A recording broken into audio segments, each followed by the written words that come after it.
Au pays d'Anar, il existe un lac vaste et tranquille. Aucun cours d'eau n'y prend sa source, aucun affluent ne vient l'alimenter. La puissante cité de Sarnath, construite sur ses rives il y a 10 000 ans, n'existe plus. Mais bien avant Sarnath, aux prémices de la création du monde, s'élevait à cet emplacement une autre cité, Ib, aussi ancienne que le lac lui-même. Ib, construite tout en pierre grise, était peuplée de laides et étranges créatures. Sur les cylindres de briques de Kadatéron, on pouvait lire qu'elles étaient de la même couleur verte que le lac brumeux. Elles avaient des yeux proéminents, des lèvres pendantes et charnues, de curieuses oreilles, mais n'avaient pas de voix. Elles étaient descendues de la lune par une nuit de brouillard, en même temps que le lac et la cité de pierre grise, Ib. Ces êtres bizarres avaient pour divinité une idole de pierre verte comme la mer, taillée en forme de bokrug, grand lézard aquatique, qu'ils vénéraient par des danses horribles lorsque la lune en son plein était gibbeuse. Sur les papyrus d'Ilarnek, on pouvait lire également qu'ils découvrirent un jour les secrets du feu. Les flammes furent soigneusement entretenues pour relever de leur éclat fantastique d'étranges cérémonies. Mais on sait très peu de choses sur les habitants d'Ib. Ils vivaient il y a si longtemps, et notre monde est si proche.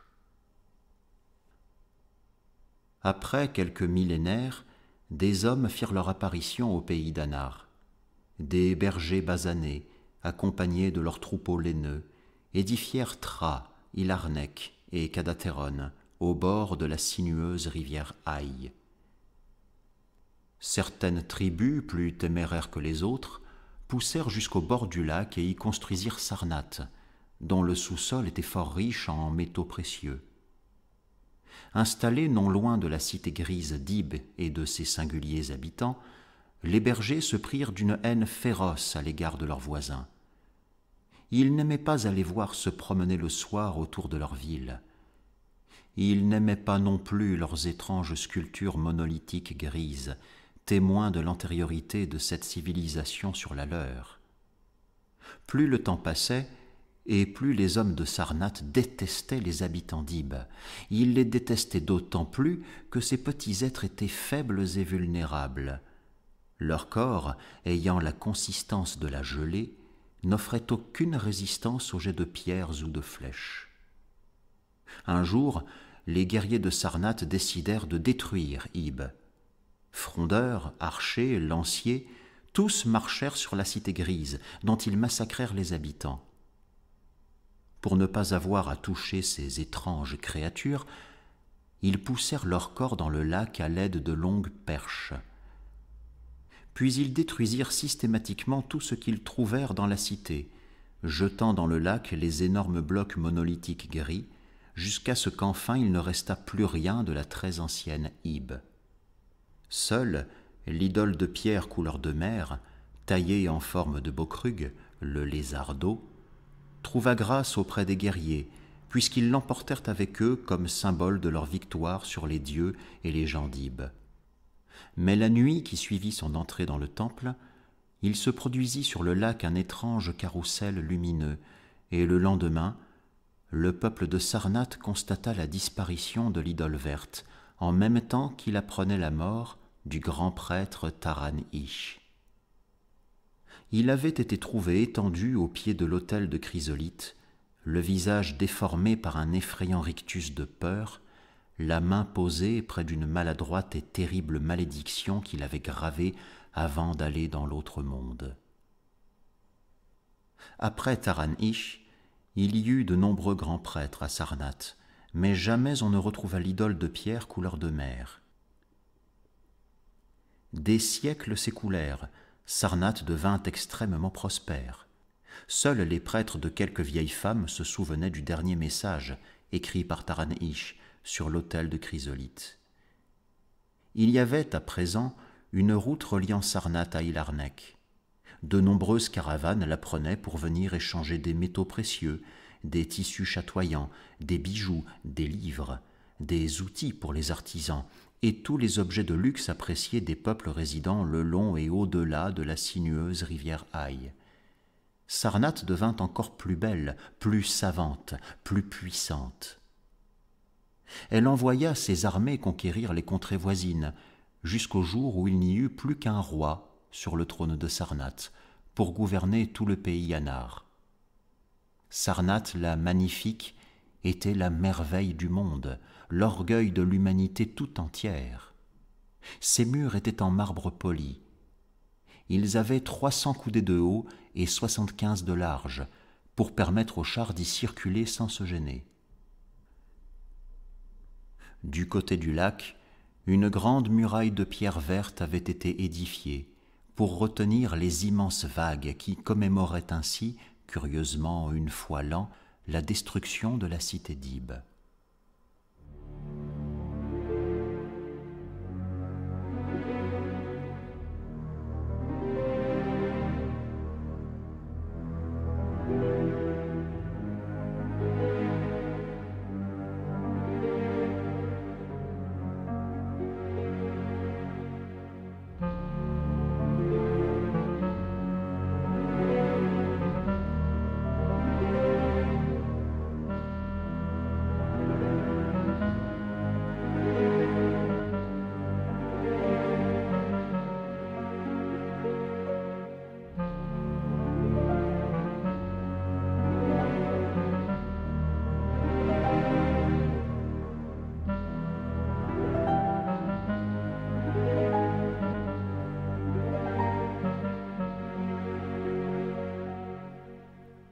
Lorsqu'on entrait dans la ville, 50 larges avenues, coupées par 50 rues, conduisaient du lac aux portes. Elles étaient toutes pavées d'onyx, sauf celles sur lesquelles passaient les chevaux, les chameaux et les éléphants, qui, elles, étaient recouvertes de granit. Chacune des portes de bronze de la ville était flanquée de statues de lions et d'éléphants, travaillées dans une pierre inconnue. Les maisons de Sarnath étaient entourées d'un jardin dans lequel il y avait un joli lac cristallin. Construites en briques de verre opaque, elles étaient absolument délicieuses et semblables à aucune autre.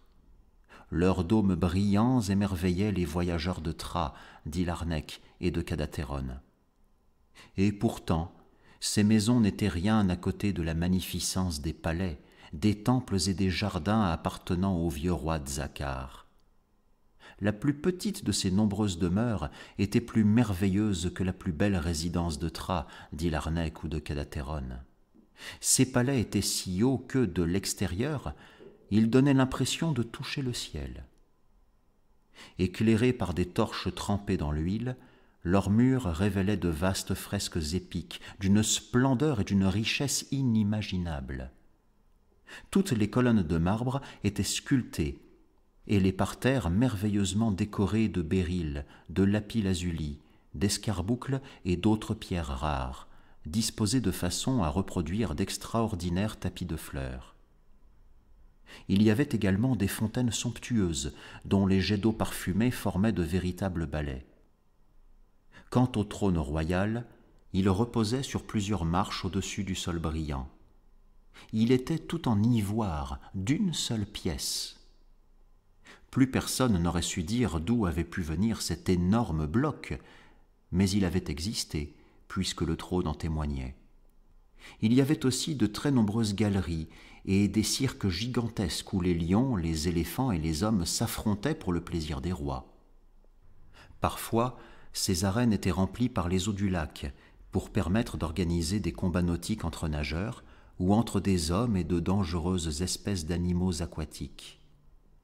Les 17 temples de Sarnath ressemblaient à des tours élevées, et lorsqu'on s'en approchait, on s'apercevait qu'ils avaient été construits à l'aide de pierres multicolores absolument inconnues ailleurs. Le plus grand d'entre eux avait 1000 coudées de haut. C'est là que résidait le grand prêtre, dans un luxe à peine inférieur à celui des princes. C'est là que se réunissaient les foules pour adorer Tzokalar et Tamash, les principaux dieux de Sarnath, dont les chasses, admirablement entretenues, ressemblaient au trône des monarques. Les icônes de ces idoles étaient si parfaites, si vivantes, qu'on aurait pu jurer que les dieux barbus en personne étaient assis là. C'est dans ce temple que se perpétuait la haine de Bokrug, le lézard aquatique. Et c'est là qu'était conservé l'autel de chrysolite sur lequel était inscrite la malédiction de Taran-Ish. Le vieux roi Tzakhar avait aussi fait construire de magnifiques jardins.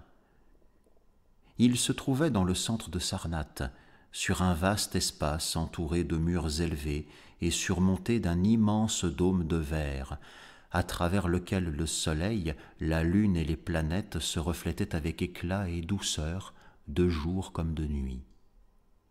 En été, les jardins étaient rafraîchis par une brise odorante dispensée par des éventails adroitement conçus, et en hiver, un invisible système de chauffage entretenait une chaleur printanière à l'intérieur des jardins. Une multitude de ponts enjambaient de petits cours d'eau coulant sur des cailloux colorés. Séparés par de grandes pelouses, les petits rues, qui traversaient des jardins aux couleurs extrêmement variées, tombaient en cascade dans des mares délicieusement couvertes de nénuphars. Des cygnes blancs y nageaient paisiblement, bercés par la mélodie des chants d'oiseaux rares qui se confondaient avec celle des eaux. Les rivages verdoyants s'étageaient en terrasses, ornés çà et là de ceps de vigne, d'arbres en fleurs et de bancs de marbre ou de porphyre. Et il y avait encore des chapelles et des temples plus petits où l'on pouvait se reposer en toute quiétude et prier des dieux moins importants.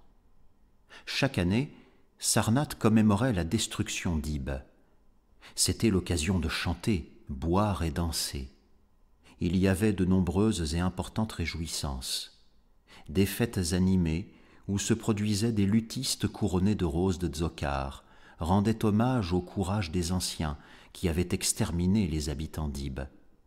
Les rois, pour maudire les ossements des morts, se penchaient sur le lac qui les renfermait. Au début, les grands prêtres n'aimaient pas ces manifestations de joie sauvage, car parmi eux circulaient d'étranges récits. On racontait la disparition de l'icône couleur de mer, et que c'était de peur que Taran-Ish était mort. Du haut de leur tour, disaient-ils, ils apercevaient parfois des lueurs sous les eaux du lac. Mais les années passèrent sans que rien de notoire ne se produisît. Les prêtres en vinrent à rire de cette histoire et à se joindre enfin aux orgies des festoyeurs. En vérité, n'avaient-ils point, du haut de leur tour, accompli par eux-mêmes le rite ancien et secret de haine contre Bokrug ?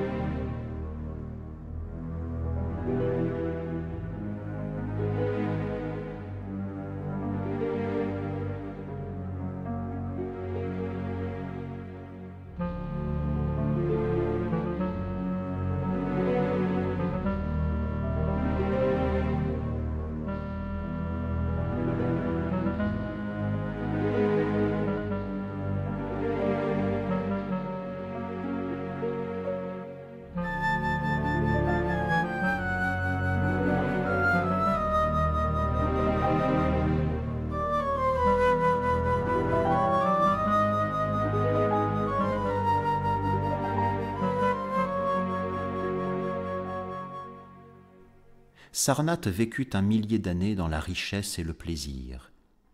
La 1000e célébration de la destruction d'Ib dépassa en magnificence tout ce que l'imagination pouvait concevoir. On avait préparé ces festivités 10 ans durant au pays d'Anar. À cette occasion, des hommes de Thra, d'Ilarnec et de Kadatéron accoururent, qui sur son cheval, qui sur son chameau, son éléphant.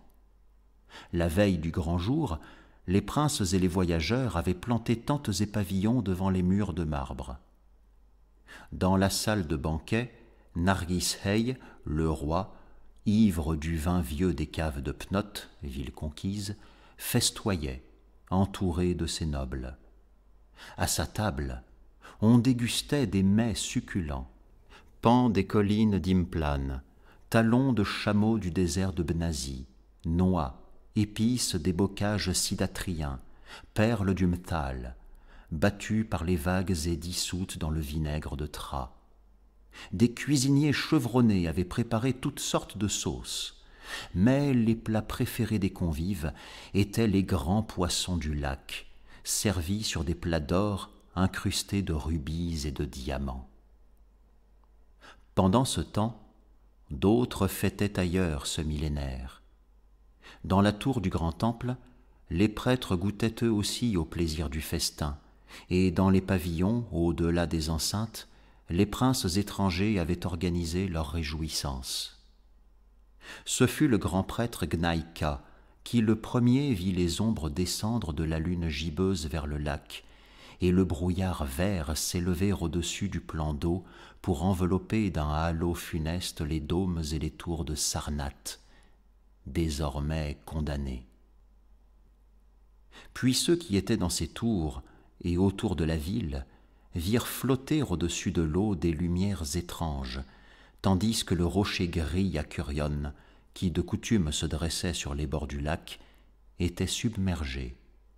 La peur saisit au ventre les princes d'Ilarnec et de Rocol, qui aussitôt plièrent bagages et repartirent. Vers minuit, toutes les portes de bronze de Sarnath s'ouvrirent, laissant le passage à une foule terrifiée qui envahit la plaine. C'est alors que tous les étrangers prirent la fuite. Sur ces visages terrorisés se lisait la folie qui naît de l'horreur.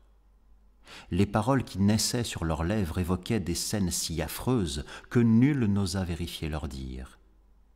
Les hommes qui avaient pénétré dans la salle du banquet royal en ressortirent hagards, les yeux révulsés d'effroi, car Nargis-Hey et sa cour avaient disparu de ces lieux, envahis par une horde d'êtres verdâtres, muets, aux yeux proéminents, aux lèvres charnues et pendantes, aux étranges oreilles. Les nouveaux venus s'étaient mis à danser. Ils portaient à leurs pattes des plateaux incrustés de rubis et de diamants, d'où naissaient des flammes. Les princes et les voyageurs qui fuyaient la cité, chevauchant leurs chevaux, leurs chameaux ou leurs éléphants, se retournèrent une dernière fois vers le lac brumeux et virent le rocher gris submergé. Ceux qui s'étaient sauvés de ces lieux d'épouvante racontèrent leur histoire aux quatre vents. Les caravanes évitèrent Sarnath et n'y vinrent plus acquérir ces précieux métaux.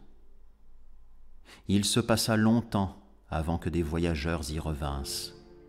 Ceux-ci n'étaient point des hommes d'Anar, mais de courageux jeunes gens, blonds aux yeux bleus. Sur le chemin de Sarnath, ces aventuriers trouvèrent le grand lac tranquille et le rocher gris qui le surplombe. Mais ils ne virent pas la merveille du monde et la fierté de l'humanité. Là où jadis se dressaient des murailles de 300 coudées et des tours encore plus hautes, s'étendait à présent un rivage marécageux. Là où 50 millions d'hommes avaient vécu, rampait désormais le lézard aquatique abhorré, jusqu'aux mines de métaux précieux qui avaient disparu. Oui, la malédiction s'était bien abattue sur Sarnath. Mais enfouie parmi les joncs, on trouva une curieuse idole verte, une très ancienne miniature représentant le lézard aquatique. Transportée dans le grand temple d'Ilarnec, elle est depuis lors adorée, les soirs de lune gibbeuse, dans les cités d'Anar.